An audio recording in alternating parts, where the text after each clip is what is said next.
আমি মনে করি বাংলাদেশের ভবিষ্যৎ বিনির্মাণে একটি সুন্দর সমৃদ্ধ বাংলাদেশ গড়ার জন্যে এখনও জাতীয় ঐক্যই হবে সবচেয়ে শক্তিশালী হাতিয়ার।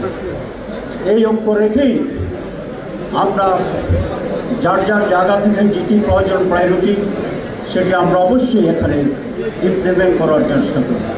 আমি 4টি পয়েন্টে জাতীয় ঐক্যের জন্য সকলের কাছে শরীরবন্ধ অনুরোধ জানাই বাংলাদেশ জামাত ইসলামের পক্ষে। এক, ওয়ালটন আবারও মিলিনিয়ার অফারে ওয়ালটন ফ্রিজ কিনে আপনিও হয়ে যেতে পারেন মিলিয়নিয়ার। মিলিনিয়ার ছড়াছড়ি দেশ জুড়ে, এটা শুধু ওয়ালটেনই পারে। বাংলাদেশের স্বাধীনতা এবং সার্বভৌমত্ব এখানে কোনো আপোষ হবে না। 2, একটি টেকসই গণতন্ত্র সাস্টেনেবল ডেমোক্রেসি, এটা নানা ব্যাখ্যা আছে, ব্যাখ্যা দিতে চাই। এখানেও আমাদের কোনো সুযোগ দেখার কোনো সুযোগ নেই।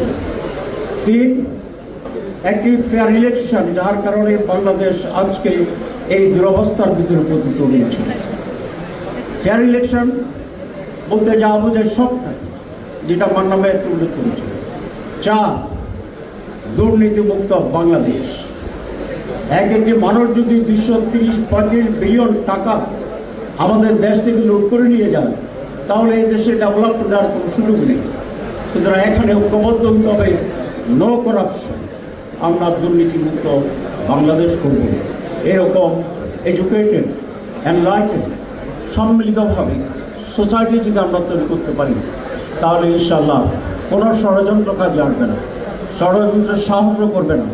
আমরা যদি ঐক্যবদ্ধ থাকি, তাহলে ডিকেডস এই দেশে পতিত স্বৈরাচার এবং পতিত লুটেরা বাংলাদেশে আর মাথা উঁচু করার কোনো সুযোগ পাবে না, সাহস পাবে না, এবং সেরকম ষড়যন্ত্রের কোনো সম্ভাবনা থাকবে না, সফল হবে না।